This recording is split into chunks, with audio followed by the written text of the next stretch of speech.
আপনাকে হুঁশিয়ার করে দিতে চাচ্ছি, জিয়াউর রহমান গণতন্ত্রের পক্ষে ছিলেন। আমাদের ধৈর্যের বাঁধ ভাঙবেন না আপনারা। যদি ধৈর্যের বাঁধ ভাঙতে হয় তাহলে গণতন্ত্রের মধ্যে আসুন। আগামী 12 তারিখের জন্য অপেক্ষা করুন।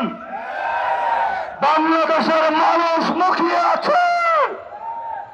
বাংলাদেশের মানুষ আগামী 12 তারিখে গণতন্ত্রের মধ্য দিয়ে যারা গত 1 বছরে বাংলাদেশে টেন্ডারবাজি চালিয়েছিল, দুর্নীতি চালিয়েছিল, সন্ত্রাসী কার্যক্রম চালিয়েছিল, তাদের বিপক্ষে 11 দলীয় জোটকে ঐক্যবদ্ধ বাংলাদেশকে বিপুল ভোটে জয় করে ইনশাআল্লাহ সরকার গঠনের ধার প্রান্তে নিয়ে যাবে।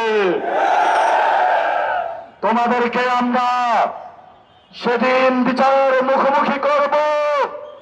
প্রতিটি লাশের হিসাব নেব, প্রতিটি শহীদের হিসাব নিব। আমরা শহীদ হতে প্রস্তুত আছি। আমরা এক আল্লাহ ছাড়া কাউকে ভয় পাই না। আমরা আজাদির পক্ষ, তোমরা গোলামীর পক্ষ। আজাদির মিছিল চলবে চলবে। প্রিয় উপস্থিতি,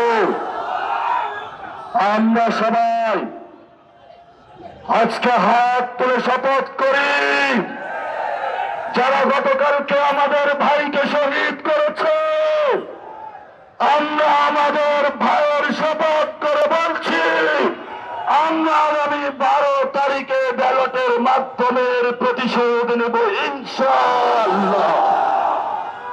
প্রিয় বাংলাদেশ, যারা সন্ত্রাস করে, যারা দুর্নীতি করে, যারা টেন্ডার করে, আপনারা তাদেরকে বয়কট করুন, গণভোটে হাকে জয়যুক্ত করুন। এই সন্ত্রাসের godfather, mastermind Tarique Rahman. আপনাকে হুঁশিয়ার করে দিতে চাচ্ছি, জিয়াউর রহমান গণতন্ত্রের পক্ষে ছিলেন। খালেদা জিয়া বাসার সামনে বালুর ট্রাক ছিল, 1 সেকেন্ডের জন্য দাঁড়াইতে পারেন নাই। জনগণ আপনাদেরকে মুক্ত করে দিয়েছে। অকৃতজ্ঞ হবেন না। যেই মানুষ মুক্ত করে দিয়েছে সেই মানুষের উপরে আপনি বুকে গুলে চালাচ্ছেন। আমরা দেখে ছাড়বো আপনাদেরকে।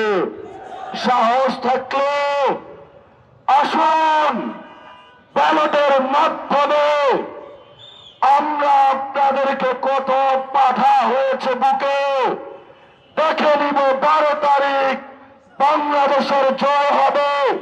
সন্ত্রাসকে না বলুন, টেন্ডারবাজকে না বলুন, দুর্নীতিকে না বলুন, দখলদারিত্বকে না বলুন।